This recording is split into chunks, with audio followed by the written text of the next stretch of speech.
안녕하세요. 남간사관학원의 남간입니다. 이제 시험이 정말 얼마 안 남았어요. 그리고 제 분석 영상도 막바지를 향해 갑니다. 이제 얼마 안 남았으니까 조금만 더 힘내세요. 그럼 강의를 시작합니다. 첫 번째는 내과적 무균술, 외과적 무균술의 차이를 여러분이 아셔야 해요. 이 차이를 묻는 문제도 나오고 내과적 무균술은 어떤 상황에 적용되는지 이런 문제들도 나올 수 있기 때문에, 그리고 손 씻기는 어떻게 하는지 이런 문제가 다 나와요. 이번 기회에 잘 알아두시면 될 것 같아요.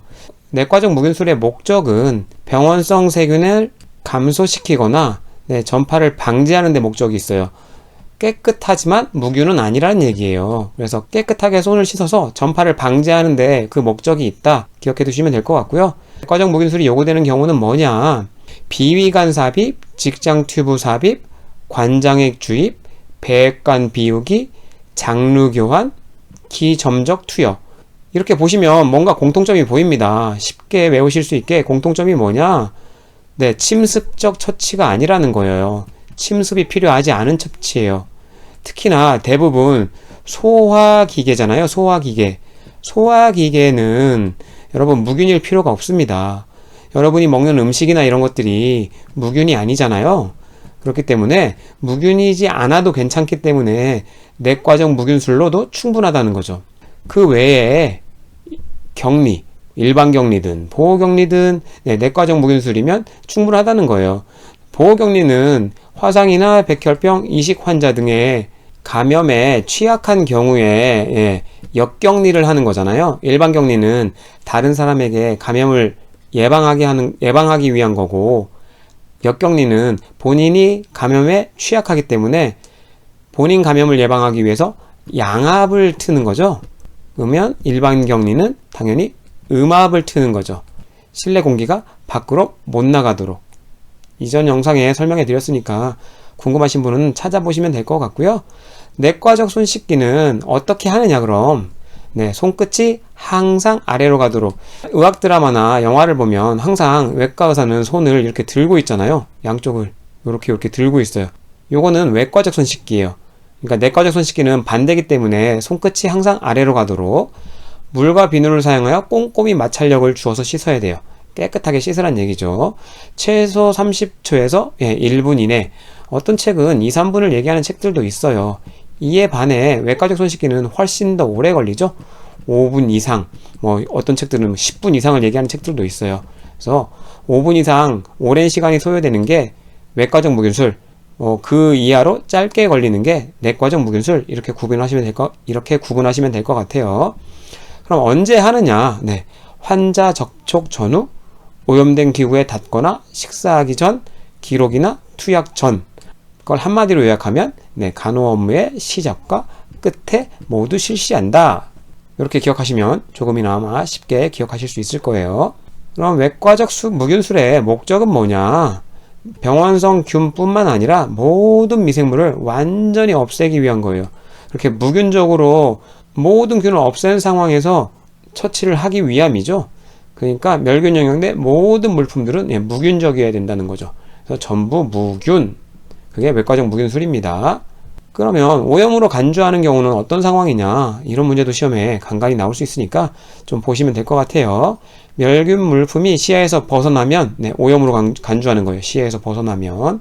공기 속에 미생물에 오랜 시간 노출되었을 때, 그러니까 여러분이 오랜 시간 열어놓은 무균 제품은 오염으로 본다는 거죠. 멸균 영역의 가장자리, 오염. 멸균포의 늘어진 가장자리 부분, 오염. 습기가 스며들어도 오염으로 간주. 가운의 앞면 중 허리 밑이나 뒷면은 오염으로 간주해요. 그래서 수술실에서 지나갈 때는 등을 서로 맞대어서 지나다닙니다. 등과 앞면이 만나면 오염된 걸로 간주할 수 있겠죠. 소독포의 외면도 오염된 걸로 간주한다는 거죠. 눈에서 안 보이거나 가장자리거나 습기가 스며들거나 전부 다 오염, 이렇게 생각하시면 돼요. 외과적 무균술이 요구되는 경우는 뭐냐? 아까 내과적 무균술은 비침습적 처치라고 그랬잖아요. 그러니까 여기서는 침습적 처치는 다 외과적 무균술을 요한다. 그러니까 수술 같은 것도, 그리고 정맥 주사 같은 경우도 전부 다 외과적 무균술을 요하는 거예요. 임상에서는 알코올 솜으로 닦고 바로 정맥주사 하던데요. 이렇게 생각하시면 이론과 실제가 다르다는 거 그냥 생각하시고 쉽게 침습적 처치니까 외과적 무균술이다 이렇게 기억하시면 좀 쉬울 것 같아요.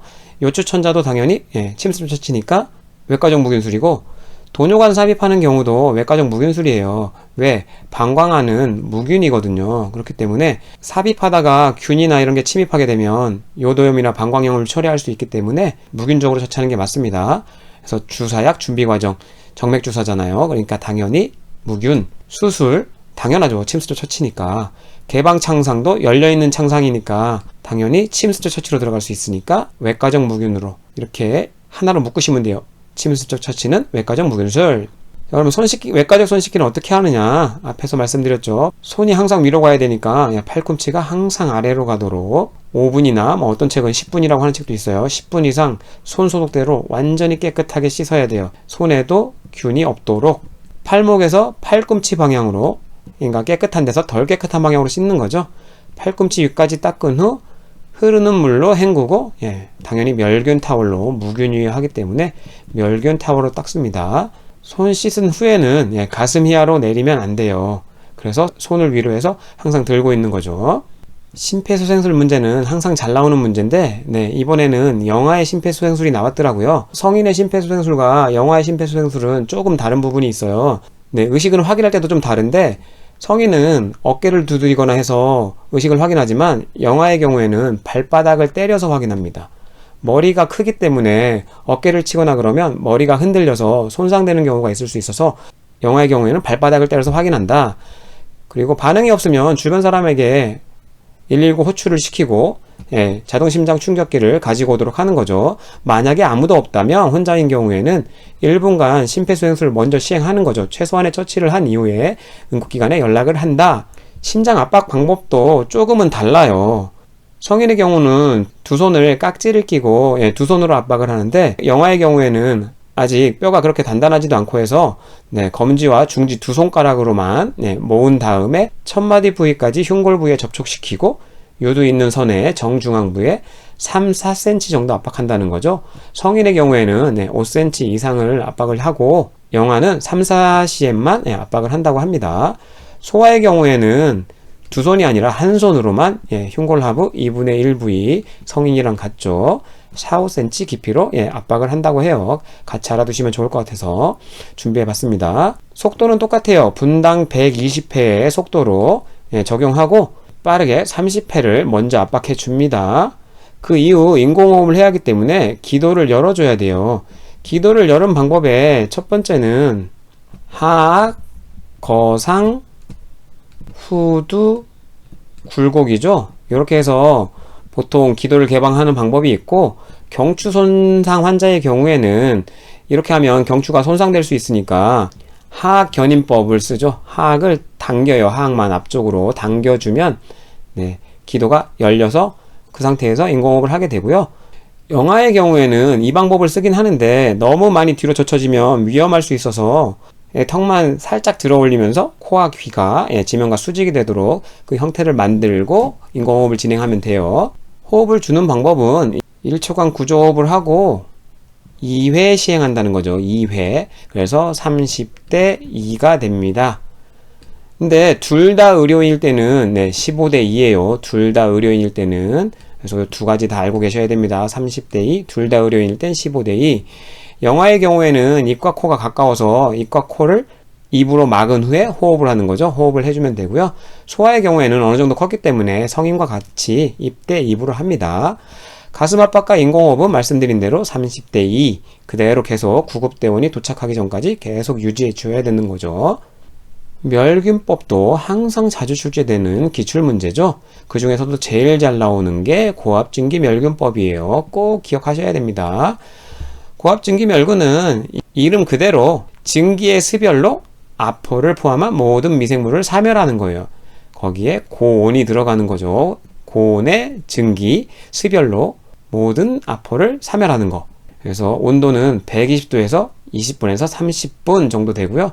온도가 좀 높은 경우에는 3에서 5분이라는 방법도 있어요. 온도를 좀 높이면 시간이 좀 더 줄어듭니다. 그러면 장점은 뭐냐? 당연히 경제적이라는 거예요. 그리고 독성이 없어서 안전하고 소요시간이 이오가스나 다른 거에 비해 굉장히 짧습니다. 많은 물품을 일시에 처리할 수 있다는 것도 큰 장점이고요. 스팀이기 때문에 직물류에 침투 가능하겠죠. 그래서 직물류도 사용 가능하다는 거. 단점으로는 열을 가하고 압을 주다 보니까 이런 거에 약한 고무나 플라스틱은 사용이 불가하고요. 고온의 습열이 있기 때문에 칼날 등에도 사용할 수 없다는 게 단점으로 꼽혀요. 그러면 이옥가스는 고압증기멸균과 좀 반대적인 성향을 가졌다고 생각하시면 쉽습니다. 이옥가스를 적용하는 방법이고 온도는 높지 않죠. 38도에서 한 60도 정도. 시험에 잘 나오진 않아요. 이 정도에서 멸균을 진행하고, 장점은 열이 높지 않기 때문에 습도 없고 그런 기구와 기계 멸균에 적합하다는 거. 물품에 손상을 주지 않는다는 거죠. 고열이 없어서. 유효기간이 길다는 장점이 있습니다. 보통 6개월 정도를 얘기해요. 그에 반해 고압증기멸균은 보통 보름을 얘기합니다. 보름, 15일 정도. 유효기간이 좀 짧은 편이죠. 단점은 특수하고 그래서 비싼 기계가 필요해요. 그리고 독성이 있기 때문에 충분한 통기 시간을 가져야 돼요. 그래서 18시간에서 12시간, 그러다 보니까 멸균 시간이 좀 길어지는 단점이 있죠. 이번에 나왔던 여러분 시험에는 건열멸균이 나왔었어요. 건열멸균. 그래서 잘 나오는 문제는 아니지만 나올 수 있기 때문에 같이 알아두셔야 되겠죠. 고압증기가 습열이면 얘는 습이 아예 없는 건열을 얘기하는 거죠. 그러다 보니까 고압의 증기가 아니라서 온도가 굉장히 높아야 됩니다. 140도에서 3시간, 160도에서 한두 시간. 이렇게 고압증기에 비해 온도가 높다. 그러니까 140도, 160도 정도가 되는 거죠. 정도의 고온을 이용해서 미생물을 사멸하는 방법이에요. 장단점을 보시면, 장점은 습열이 없기 때문에 날카로운 기구에 사용이 가능하다는 장점이 있고요. 습열이 증기가 없기 때문에 금속 제품에 부식을 초래하지 않고 오일이나 파우더, 종이 같은 거에도 사용할 수 있겠죠. 이게 큰 장점입니다. 단점은 고압증기가 아니기 때문에 멸균 시간이 좀 오래 걸려요. 이옥가스 정도는 아니지만 좀 오래 걸린다. 고열이어서 여전히 열에 약한 제품은 사용할 수 없다. 이런 단점이 있는 거죠. 화염멸균 같은 경우에는 특수한 경우에 여러분 치과에서 좀 시험에 나오는 경우가 있어서 한번 집어넣어 봤고요. 방법은 쉽습니다. 여러분 옛날 서부 영화 같은 걸 보시면 총알에 맞았을 때 모닥불을 피워서 칼을 불꽃으로 직접 소독시키잖아요. 그런 소독 방법이에요. 그래서 직접 열에 접촉시키거나 해서 연소시켜서 균을 사멸하는 방법이에요. 장점은 굉장히 간단하죠. 야외에서 사막에서도 할 수 있을 정도니까. 그리고 신속하게 멸균이 가능하다는 거죠. 단점은 화염에 약한 물질은 당연히 사용할 수 없겠죠. 그래서 보통 이 서부 영화에서는 단도 같은 걸 사용해서 직접 불에 접촉시켜서 균을 사멸하는 거죠. 제가 오늘 준비한 영상은 여기까지예요. 여러분 조금만 더 힘내세요. 감사합니다.